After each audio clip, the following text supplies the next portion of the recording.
So I passed my Manitoba road test on my very first try. Hey, check am now, you self check am. Hey, if you see my baby, you go I'm get to make you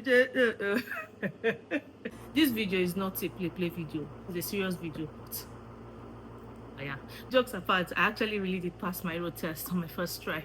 But here's what you don't know: not every newcomer have to do the is it have or not every newcomer has to do now. Wow, English, is it have or has? Not everybody have to do. But yeah, seriously, but not every newcomer actually have to do this road test. I swear to God, all they need to do is swap their driver's licenses from the country they are coming from for the Canadian one. That's one major flex right there. Those of you that are in that bracket, how does it feel? How does it feel being God's favorite? Tell me, tell us, because I'm giving you side eye. Meanwhile, people like me will go and do the whole shebang, do the knowledge test, do the road test, basically starting from scratch. Okay. See, calm down. It's not like I started from scratch, because I didn't have to start from like the learner stage. But yeah, I still did have to go through the entire driving license process. The way I'm even saying entire, you think I started from see, I did talk too much. Bottom line is that I did went through certain driving licensing processes, basically, doing the knowledge test, the eye test, and the road test. The eye test, no worries, it's not like any serious thing, it's just basic eye examination. So today I would be sharing why I had to started from the bottom now. Started from the bottom now. Okay. So yeah, but today, seriously, let's be serious now. Today, I'll be sharing the why some people swap and some don't. Some have to go through that entire process, and how I went from learning how to drive in Nigeria a few months before moving to Canada to now where I am navigating the Canadian road. Hey, they see me rolling, they hate it, patrol and they're trying to catch me riding that. Okay, yes, I'll be going into those details, and here is how it went down. Hey guys, welcome, and this is Doe.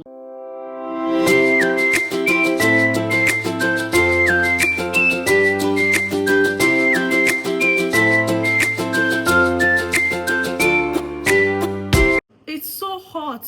Hey, voila. Now, wow.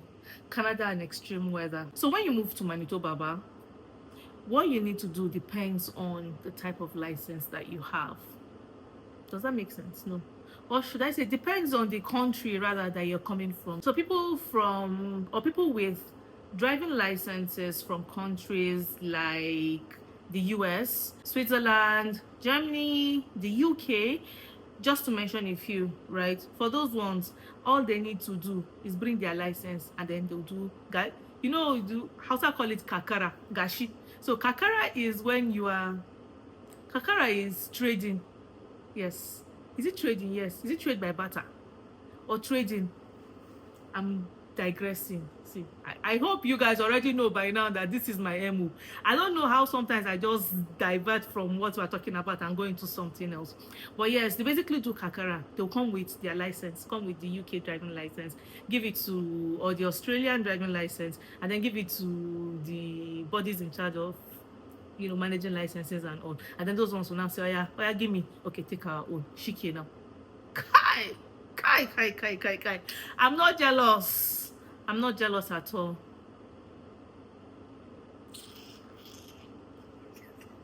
But if you are from Niger, you are from India, you are from Ghana, Philippines, I know there will be other countries, Gaskia, see, let me just tell you, you mere mortals, you would have to go and do every single thing. But see, the caveat there is that you actually have to come with a valid driver's license. I'll get into all of this in details. What I'm trying to tell you is why me, I could not swap. I'm from Nigeria. My driver's license, rather, is a Nigerian driver's license. So I had to go through, and if you're like me, you go through all of these things and you start from scratch. Make I tell you. Before I even go into all of those things, let me give you a little bit of my own driving history. I wasn't driving in Nigeria. Gaskia. I just enjoyed being chauffeured around. I need to go somewhere. My brothers would take me. My husband would take me. It was actually really convenient. I actually really enjoyed that era. Let me not lie at all. But then adulting now kicked in overdrive. School runs. My spouse wasn't always around because of work. And then the ogbonge, the number one, the main reason. Hey, Canada was finally clicking. Hey!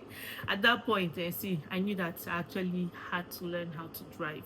And I heard somewhere that you need to have been driving for, I think, about, is it 7, 8, or 9 months? Like, you need to have like driving experience of 7, 8, or 9 months before you can come here in Canada and, start from the stage that you start if you have driver's license. If not, if you have less than that, you have to go start from the learner stage. I called, by the way, I actually called MPI about that recently. When I mean recent as last week, because that question popped up in one of those groups I'm in. And I'm like, let me even ask this question. I even know if it is what it is, like hear from the horse's mouth. And they said that doesn't apply at all. It's not necessary, because your home country or the country that actually gave you that license have already vetted you. They've checked that you are they've done whatever check that they need to do, and MPI is actually okay with that. So if you have your license, even if you get on today, you're good to go. As long as they don't already give you license from the country they give you, you can come with that. And you would, depending on which of the brackets, if you're one of God's favorites, those people in some EU countries, the US and the UK, now just to go swap. And then if you are from the people like us, you now go and do the whole Aiki, the whole work. You know what I'm trying to say. So let me just debunk that right now, actually, because MPI have said that it doesn't matter. So please, if you're seeing this video, it's one of those information that I think is quite vital. And a quick FYI, MPI is the Manitoba Public Insurance, so they're the body in charge of licensing, registration, and all of those kaya. So I'll be saying MPI a lot in this my video and some other videos to come. That's what it means, and that is what they are. So now let's talk about why I had to learn how to drive before coming to Canada. First thing first is transportation. See, the transportation in this place is not given at all. When I mean this place now, I'm referring to the town I'm in. It's Brandon, Manitoba. If Winnipeg, yes, transportation in the bigger cities are actually all right. But you see, in places, in smaller towns, smaller cities, like the one I'm in, we have buses, or some people don't even have buses. But in our own case, we even have buses. But man, that thing, hey, Ojomi. It is, you go wait, tire. Let me give you an example to put what I'm saying into context. So my house to my office, right, is about 5, 6, 7. So 5 to 7 is about a 5 to 7 minutes drive. But if I'm going to take bus, it will take me about 50, just almost an hour, or sometimes even more than an hour. And we did our research before coming, so this is where we're coming to, and these are the things that we need to do. Another one, winter is not your mate. Repeat after me: Canadian winter is not your mate. Hey, you will go and be standing in bus stop, go order, see, I'm almost waiting for bus in -30, -40 degrees. Hey, Umba, no. Umba, not me. It is rough during winter. Hey. So that was enough ginger for me to want to drive in this my place. There's also the convenience part, or you need to do something, go just pop up, go do what you want to do, and you're right back, as opposed to calling the taxis and waiting. I did not even mention this earlier, Seth. And those buses, it's not like they're even quite reliable during winter. There's a way that weather will hit, you will just see that there's no bus. Hey, they are late during. See, no. You see, you have the entire picture. I basically had to learn how to drive. So the long and short is that I learned how to drive in Nigeria 9 months before coming to Canada. Learning to drive in Nigeria Was it smooth?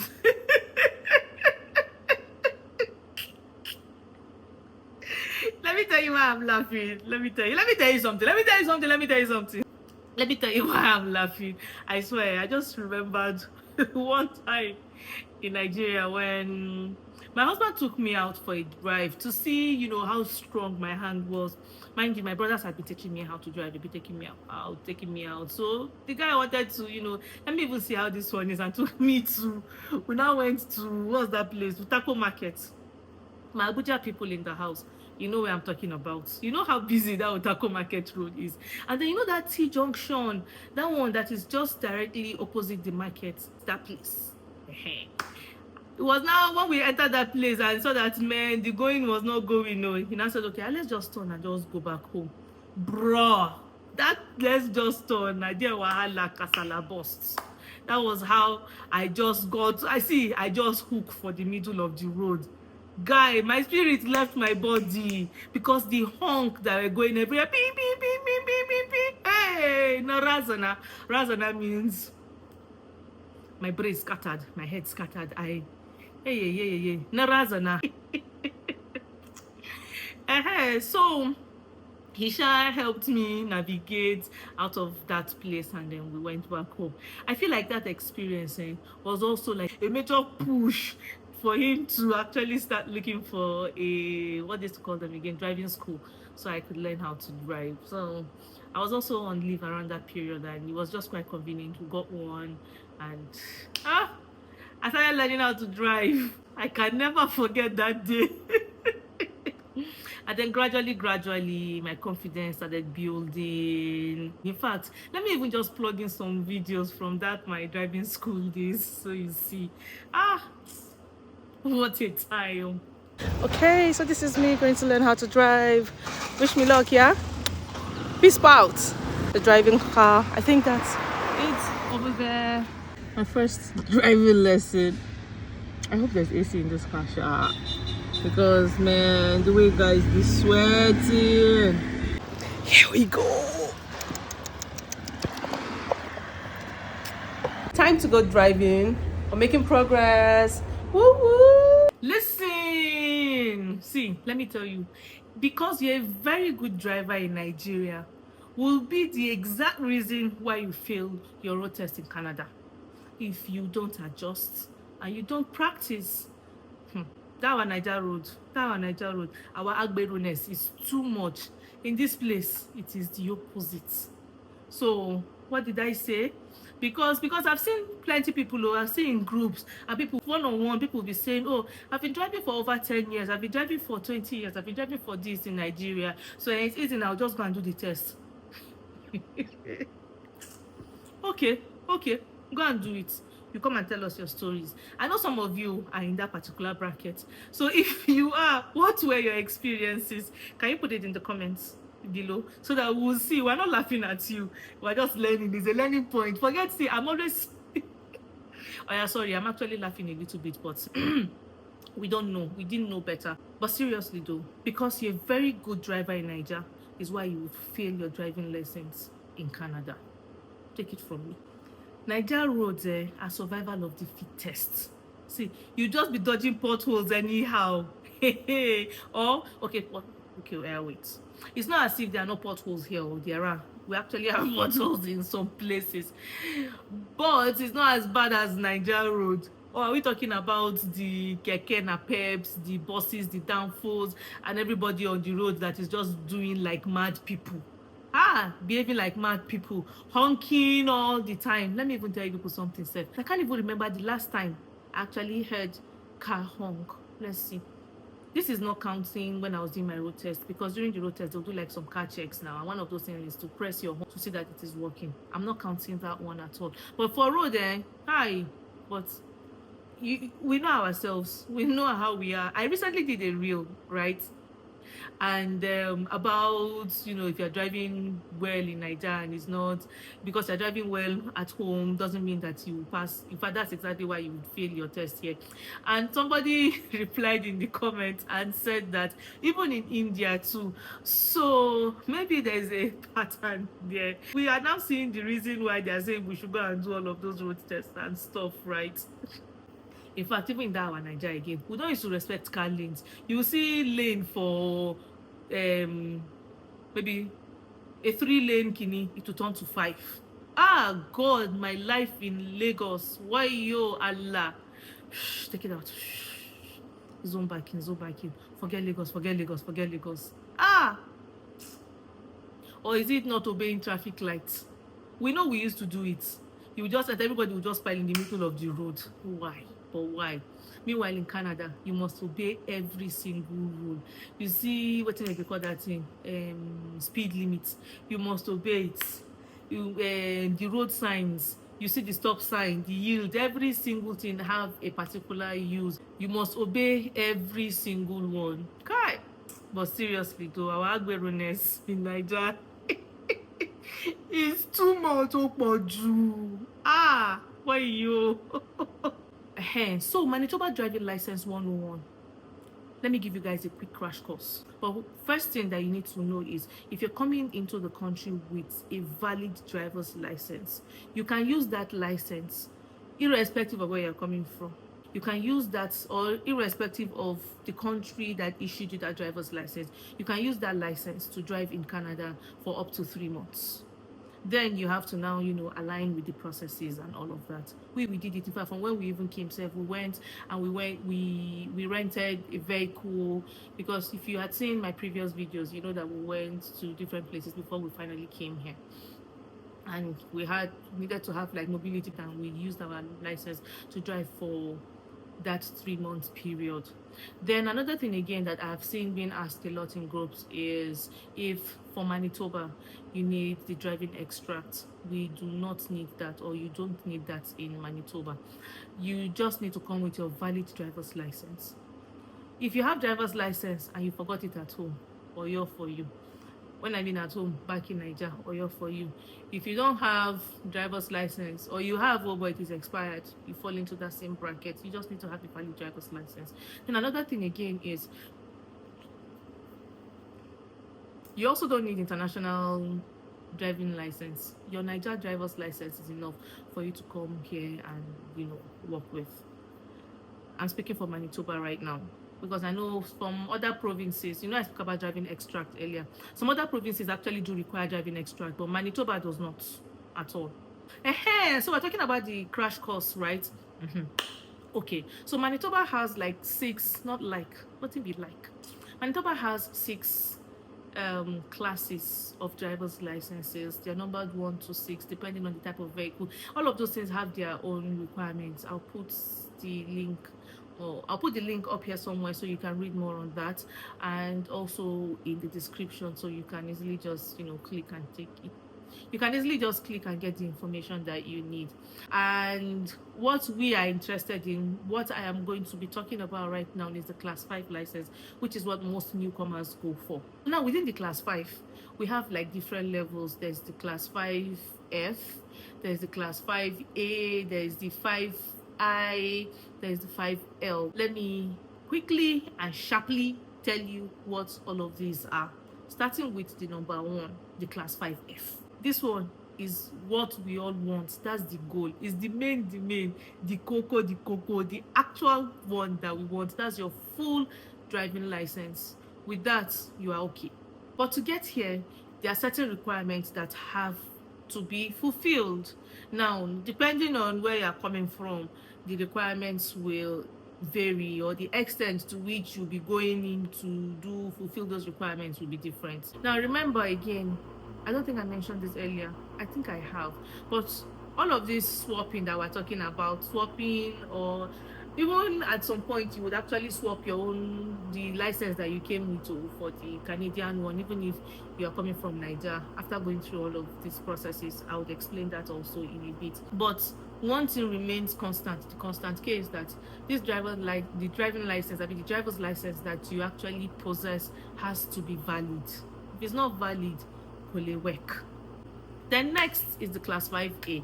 Now this one is what you get when you swap the driver's license that you came with, right, on or before the 3 months mark. So if you don't want to be driving with it, you can just go and also that swapping is after you have passed the knowledge tests. Like for us now, we didn't swap immediately because we needed the license. We're using it to drive whenever we wanted to rent a car. This was before we got, our car. And after we passed our knowledge test, we still held on to it because the 3 months mark hadn't passed yet. But we eventually, at the 3 months mark, we went and swapped it for the 5A license. Now with this 5A, you would need to drive with what they call them, with a supervisor. Now this supervisor is somebody who owns the class 5F and has been driving for at least 3 years. When my husband passed his own road tests and got his 5F, he was told though at NPI that now that he has passed now that he has the 5F, he could actually be my supervisory driver. He's not I can drive with him in the car. And they told us multiple times. So in fact, we even had to physically, meet them. Was it called? No, it wasn't called. We met them again to say, we wanted to just reconfirm this information that you gave us. And they said yes, that he can do it because he's been driving for over 3 years. Meanwhile, in the handbook, the NPI handbook, that's the handbook for this test, the driving handbook, it states there that your supervisory driver has to be somebody who has been driving with the class 5F for at least 3 years.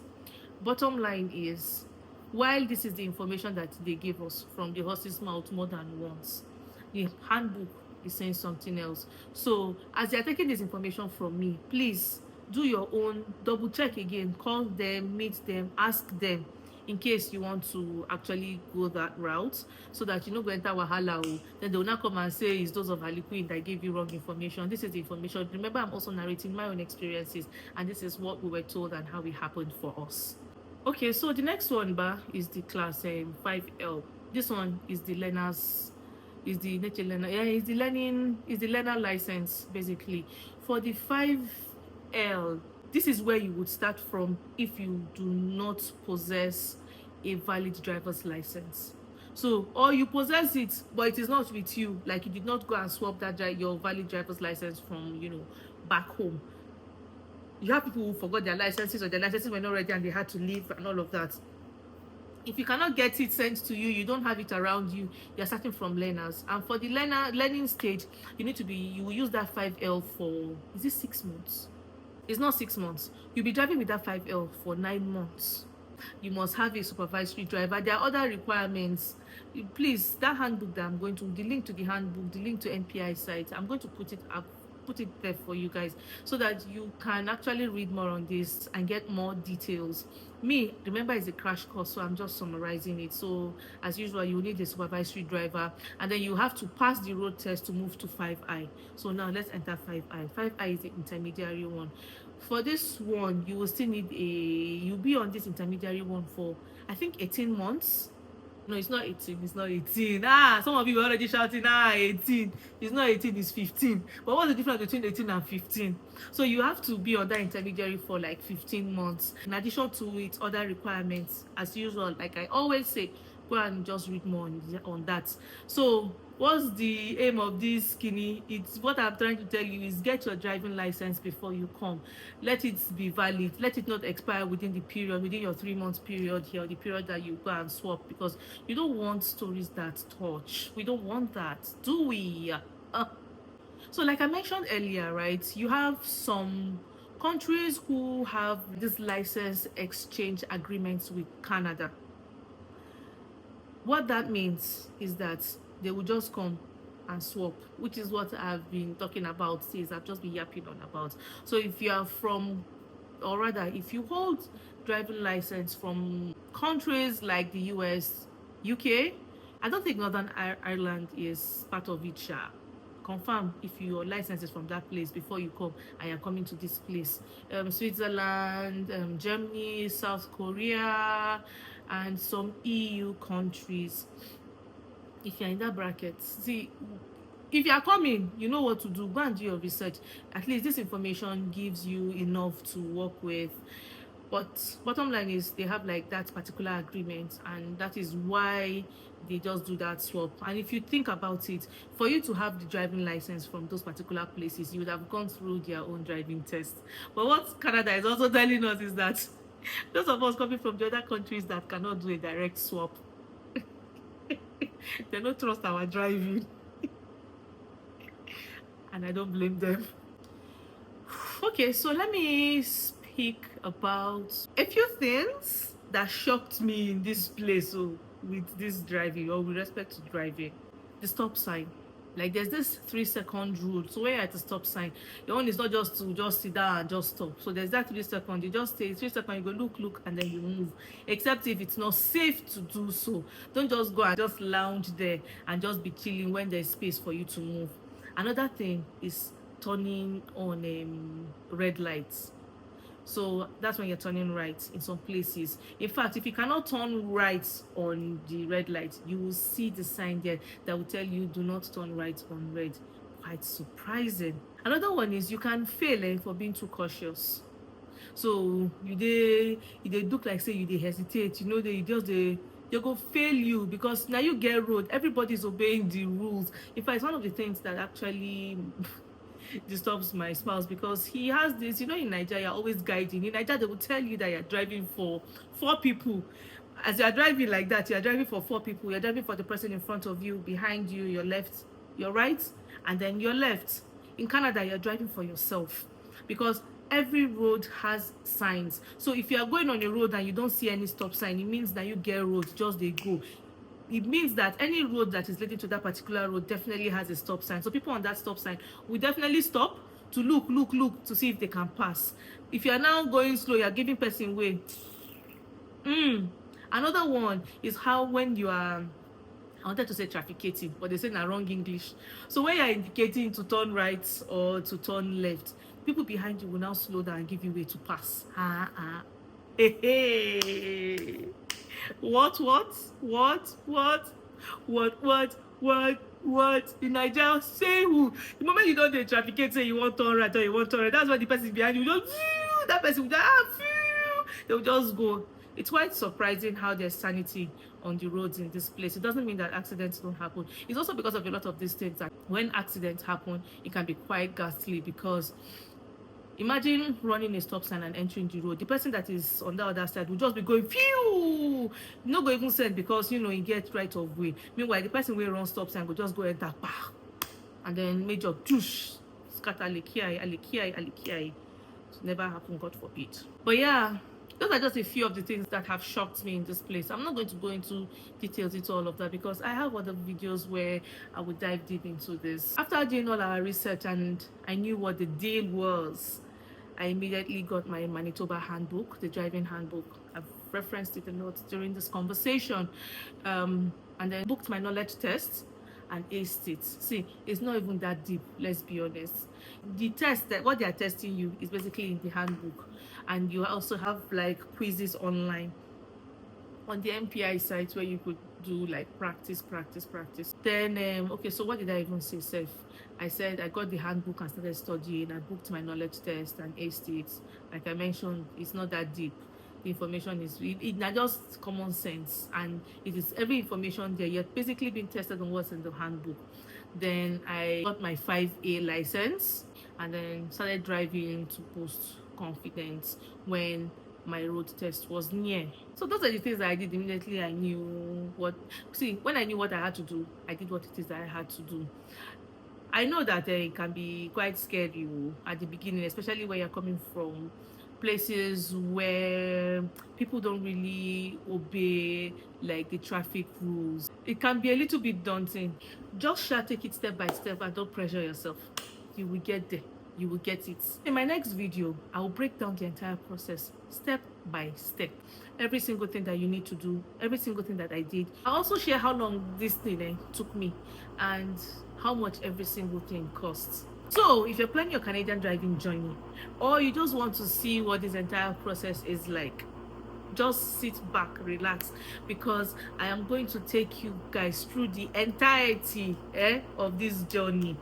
How, see, don't worry, you go see am. Just remember to subscribe, like, please remember to share this video with your japa friends, everybody. They will definitely need it. And see you in part 2. Thanks for watching, sitting, and enduring all my da da da da da da da da da da da da da. I hope you actually found it insightful. See you in my next video. Toodles.